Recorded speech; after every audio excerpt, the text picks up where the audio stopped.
Women's voices are often dismissed, minimized, and go unheard in healthcare, professional settings, and in making life decisions.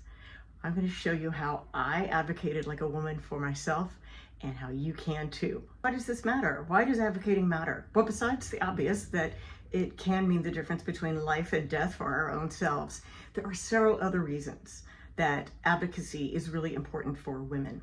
And doing so isn't necessarily comfortable. We are trained to be good girls for the most part, sit down, be quiet, and pay attention, do what you're told. And the challenge with advocating for yourself is that means going against that grain. This requires grit, it requires some finesse, and it requires practice. The good news is, it's just a skill you can develop, and I'm going to show you how to develop it. Standing up for ourselves means refusing to accept no when something just doesn't feel right.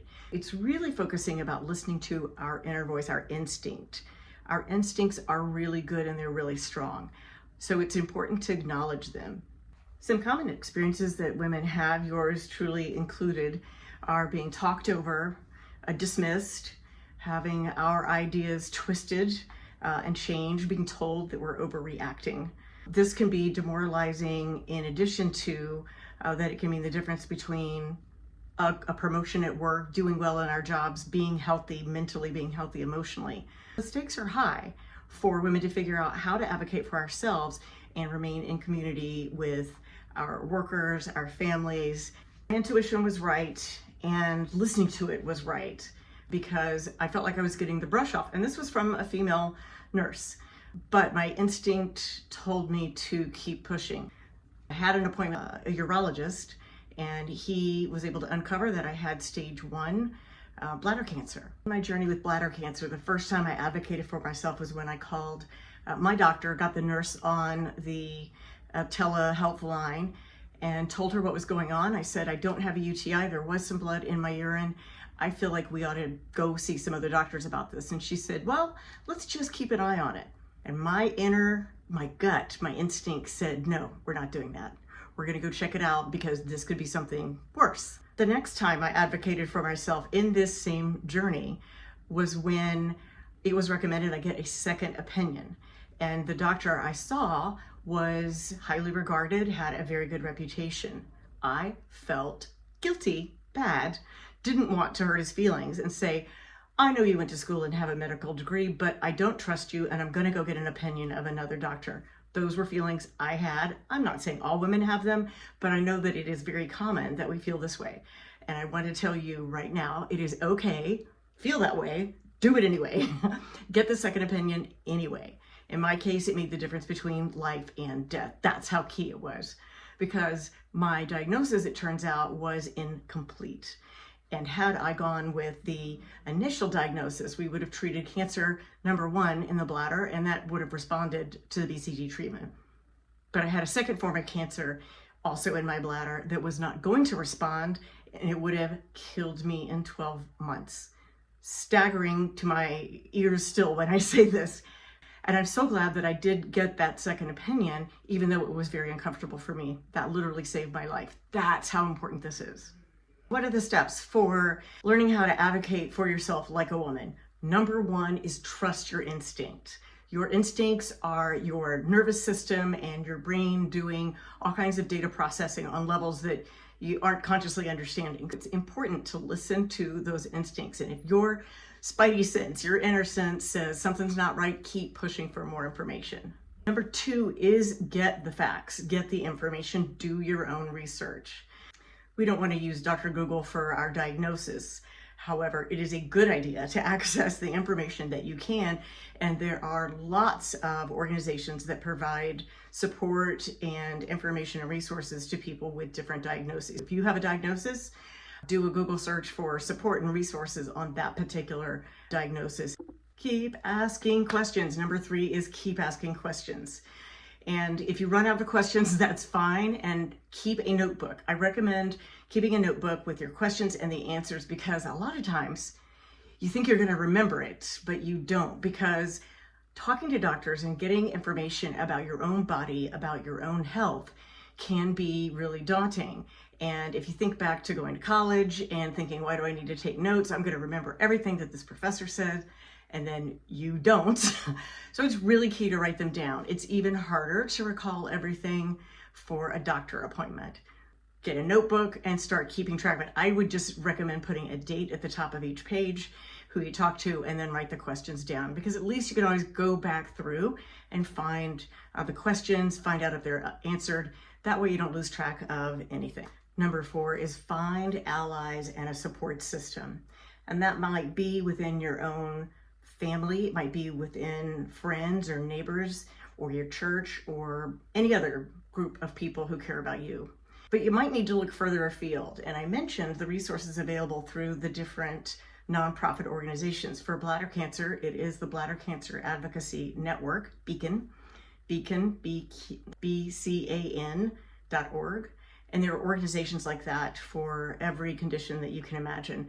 And the support is astounding. There are podcasts, there are blogs, there are groups, there are events. There's a million different ways that organizations can help provide you support. So reach out, tap into that. If you like this content, it would mean a lot to me if you would subscribe and like this video, maybe make a comment.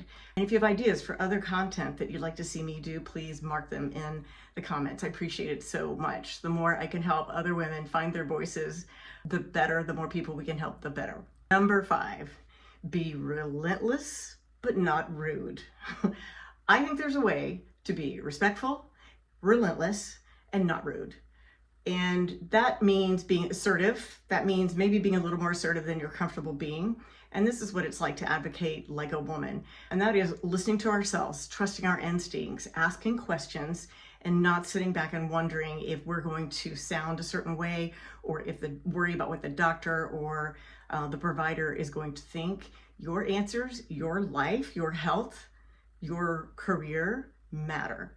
And it is worth getting the answers.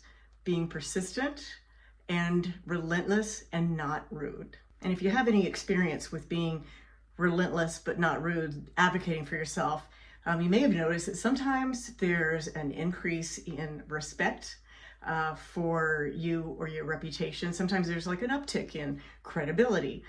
People do enjoy being around people who have confidence and the assurance that they belong. So sometimes that fake it till you make it is helpful, even for advocating for yourself. The 6th thing I want you to do to advocate like a woman is to document everything. Again, having the notebook is very handy. Also, emails, if you are emailing back and forth with your doctor or with your boss or with whom you're advocating for yourself, is keep a digital as well as physical copy of the communication stream. Number 7 is knowing when to escalate. My recommendation is start with the person. If you have an issue or a concern, start with the person you've been dealing with, the person maybe you have the concern or the issue with. Start there and do everything that you can to work things out with that individual. And if you need to escalate, then the thing to do is to say, I would love to work this out between us. And if we're not able to do that, I'm prepared to escalate if necessary. Now, you don't want to lead with that, but that is your fallback. That is your position. And you can always start with, I hope we can resolve this between us, if that's the position that you're taking. If you do need to escalate, it depends on the situation. You may need to ask for a supervisor. You may need to ask for an attorney or some other expert to weigh in.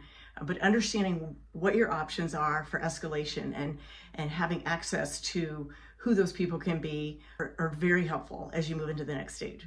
My final thought is our voice is our power. Your voice is your power. And it is more than a nice to have. This is more than a handy tool to have in your work and in your life. This is essential to your health and well-being, in addition to an essential tool for making the life that you want. And in my journey, I realized that it was necessary to have my own voice amplified, that it was essential that I listen to my instincts. And then my need to advocate for myself became more than a need for myself. It became a mission to help other women learn to advocate for themselves. Even if you're not in a crisis, either health or work or some other situation where you feel dismissed or disrespected or unheard.